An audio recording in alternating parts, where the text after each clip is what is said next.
Jadi afwan ikhwan, kalau boleh saya kemudian praktek langsung. Ini ada saudara-saudara anak ini, teman-teman anak, sahabat-sahabat anak itu sekarang di Bangladesh.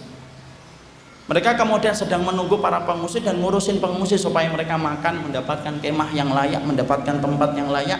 Anak-anaknya disembuhkan dari trauma, dari segala macam pemandangan bengis yang mereka lihat.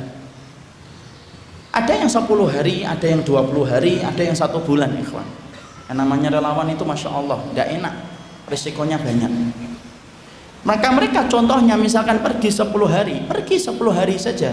Antum kalikan 30 ikhwan, 10 hari kali 30, 10 hari kali 30 sama dengan 300 hari. Berarti kalau ada teman kita pergi membantu saudaranya ini di Bangladesh, contohnya yang konkret, kemudian dia pergi Senin, Selasa, Rabu, Kamis, Jumat, Sabtu, Ahad, Senin, Selasa, Rabu, Kamis sudah bersama lagi dengan keluarganya, ikhlas dia melakukan itu karena Allah, itu sebanding dengan 300 hari itikaf. Padahal kalau kita bayangkan 300 hari itikaf itu berat atau susah? Berat ikhwan. Antum mampu nggak 300 hari itikaf, sholat, zikir, puasa, tidur, bangun, sholat lagi, zikir lagi, puasa sampai 300 hari, dan itu bukan sesuatu yang gampang. Kenapa ya Ustadz kita tidak pernah kepikiran tentang amal itu, tetapi sering kepikirannya amalan sholat duha kita saja, sering kepikiran zikir paginya saja? Ya karena sesungguhnya tadi saya sampaikan, kan tadi kita menyampaikan iblis itu tidak suka ketika kita beramal yang sifatnya itu amal itu merupakan jalan pintas. Makanya Masya Allah, itulah yang menjadikan kita akhirnya memahami. Tolong ikhwan perhatikan, sesungguhnya kehidupan kita ketika kita ingin mengharapkan surga tetapi kita minus memberikan manfaat kepada orang lain, maka sesungguhnya kita jauh dari surga. Karena sesungguhnya amal kita begitu susah untuk diberatkan mizan kebaikannya ketika kita jarang memberikan manfaat kepada orang. Ya makanya saya tuh ingat kan, ada salah satu ikhwan, ini kisah nyata. Antum tahu nggak jarak Bintaro dengan Bekasi itu cukup jauh, sekitar hampir 50 kilo. Kalau perjalanan lancar itu hampir 40 menit. Kalau macet itu bisa sampai 1 jam sampai 2 jam lebih. Ada itu ketika saya baru pindah ke Bekasi sekitar 5 tahun yang lalu, tiba-tiba saya ditelepon malam-malam. Sabtu malam Ahad saya ditelepon.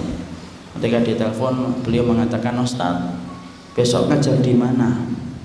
Kemudian saya sampaikan besok itu ngajar ada 6 tempat yang saya ajar.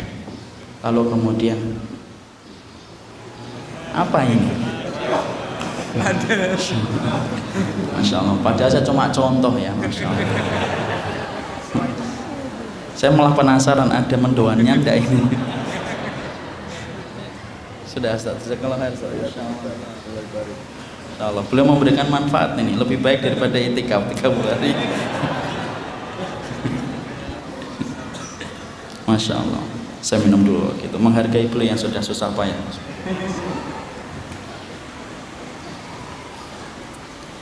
Alhamdulillah akhirnya ada teh.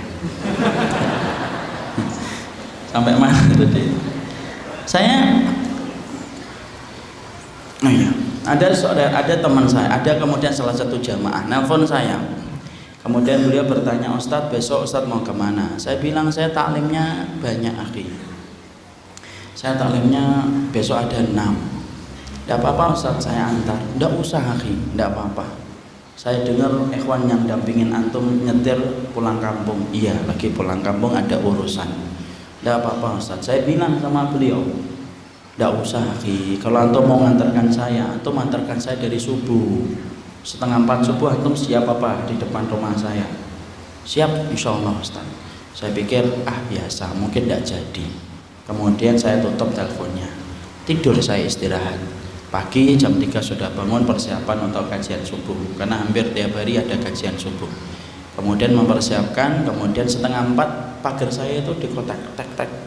Saya buka tirai kamar tamu, ternyata beliau sudah ada di depan saya, di depan rumah saya. Masya Allah, saya bayangkan ini orang ini bangunnya jam berapa, mungkin 2:30, mungkin jam 2. Maka kemudian perjalanan dimulai dari subuh, kemudian duha, kemudian duhur, sampai kemudian malam. Sepanjang perjalanan hari itu selalu saya tanya, antum kenapa sih dampingin saya akhi? Emang antum gak ada hari libur aja? bersama keluarga ada Ustaz. Istri antum tidak marah, antum nemenin saya, enggak. Anak-anak tidak